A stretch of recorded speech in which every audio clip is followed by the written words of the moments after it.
السباك خرم الخرم زيادة، وأنا ما كنتش أتخيل اللي حصل، بس اتصدمت قوي.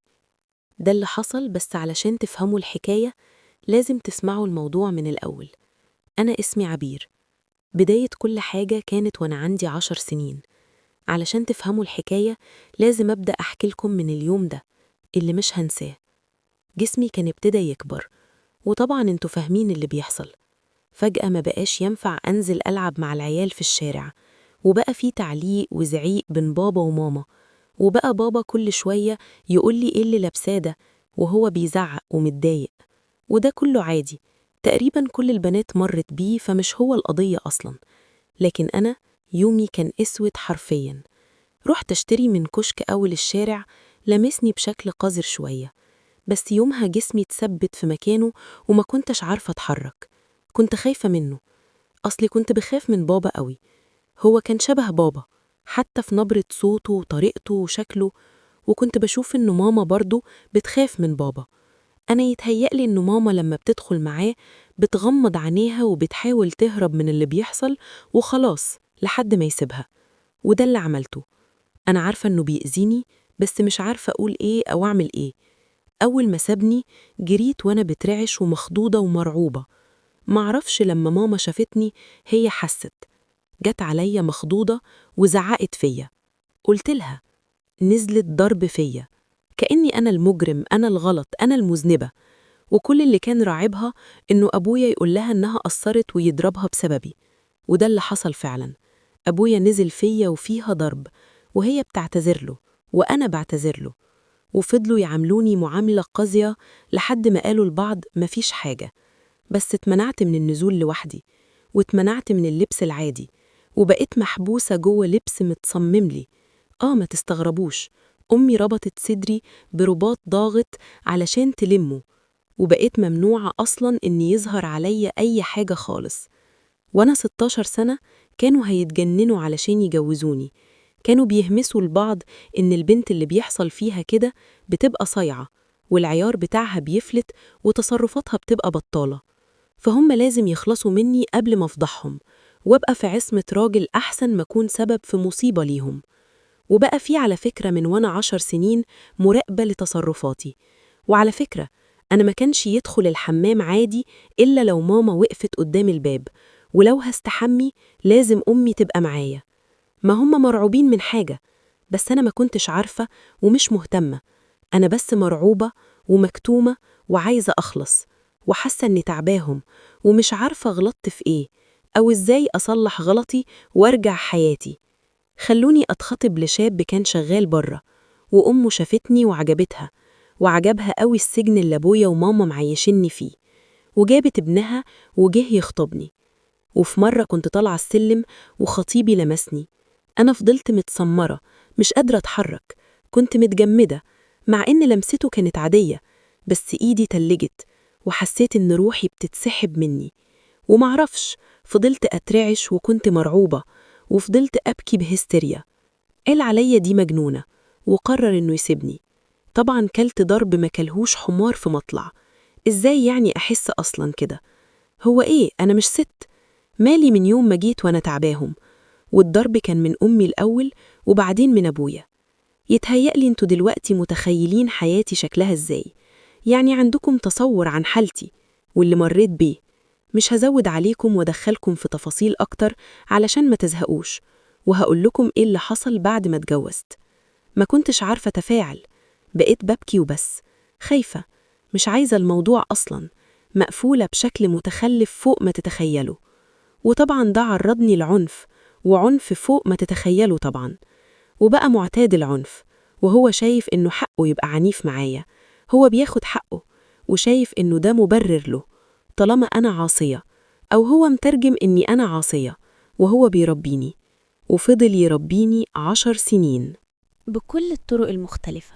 جسمي بقى فيه كل حاجة ممكن تيجي على بالكم، بس هو مستمر عادي، ما بقاش بيهتم أصلا أنا حاسة بإيه. وحصل حاجة غريبة في يوم، يمكن يكون عادي للكل، بس بالنسبة لي ما كانش عادي أبدا.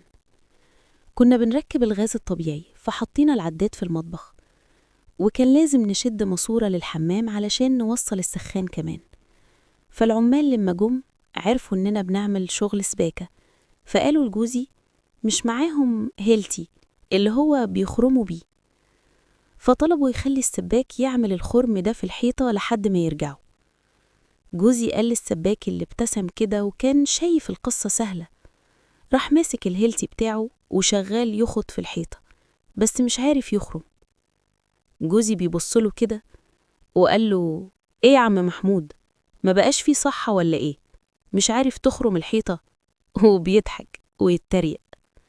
والراجل كلام جوزي حمسه أكتر، فضل يخبط في الحيطة وكانت ناشفة جدا، وجوزي فضل يضغط عليه ويقول له إنه خلاص بقى راحت عليه، وقول على الرجولة السلام، والله يرحم الرجالة أصلهم ماتوا في 73 وكلام من ده. وفجأة لقينا الحيطة نزلت كلها فتافيت. أتاري البيه السباك خرم الخرسانة، عمود خرسانة هو شغال يخرم فيه، وده طبعا هدد العمارة ككل.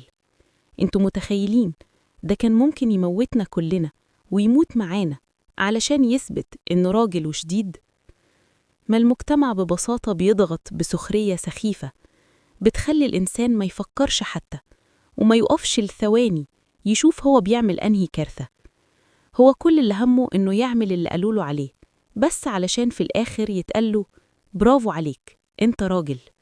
مش مهم الضحايا، مش مهم حتى ولو هو نفسه بقى ضحية. على فكرة أنا اليوم ده اتطلقت، أيوة، فضلت أصرخ بجنون أنا مش هبقى زي الحيطة تاني، طلقني. هو فكرني اتجننت وفعلا طلقني، وفضلت سنين قافلة على نفسي مش قادرة حتى إني أفتح حياتي لحد يقرب مني، لحد ما دخل حياتي إنسان.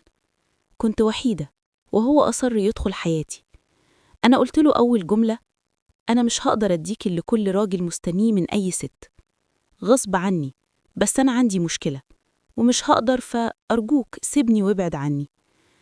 أنا عشت معاه 5 سنين في بيته بعد ما أصر إنه يتجوزني، كنت أخته حرفياً، ما حاولش حتى يبص عليا علشان ما يضغطنيش، كان بيعبر ليا عن إعجابه بجسمي بالطريقة اللي أنا بقبلها وبس.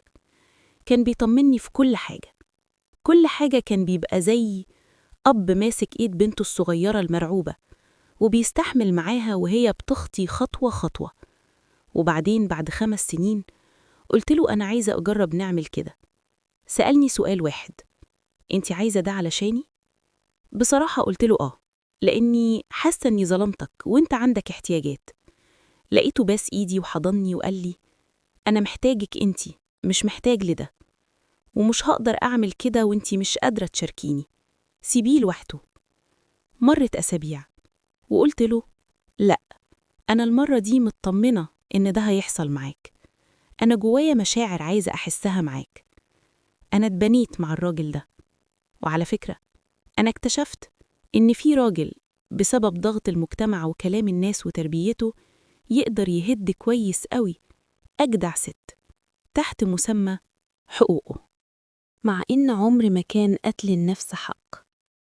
والست لما بتتلمس غلط بتتقتل نفسيا، وعمر ما كان لمس الست من غير أمان وارتياح وطمأنينة حق لحد تحت أي مسمى إلا لو أردتوا تسموا الباطل حق. ومع إني نفس الست اللي في الأول اتهمت بإني باردة وكنت بموت كل يوم، أنا هي اللي جوزها قالها إنه شايف نفسه أكتر راجل محظوظ إني سمحت له يدخل جنتي، وإنه ما كانش يتخيل إن في جمال وروعة زي اللي لمسه وشافه جوايا. والحقيقة إني أنا كمان اكتشفت معاه جمالي وأنوثتي اللي كانوا غايبين عني. للأسف الحقيقة المرة، الجسم بيخزن كل لمسة، بيتضايق، بيحزن، وبيفضل فاكر.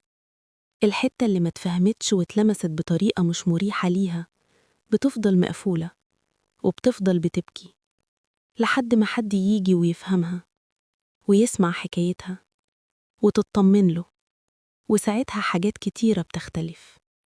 صدقوني الجزء المشفي بيطلع منه دفى، بيطلع منه طاقة، بيكون عايز يسعد بجد. وعايز يوصل حاجات كتيرة قوي، وكأنه بيشكر. وهي دي حكايتي اللي بدأت من بدري قوي. والسباك اللي خرم الحيطة دي زي ما خرب بيتي يومها خلاني أتحرر. وللأسف هو وطليقي صعبانين عليا لأنهم مش هيقدروا يتحرروا من الحبال اللي الناس بتحركهم بيها، وهم بيقولوا لهم دي الرجولة، اتحرك كده واتحرك كده علشان تبقى راجل. وهو فاكر إنه حر، بس الحقيقة إنه لا يعرف يعني إيه راجل ولا يعرف يعني إيه حرية.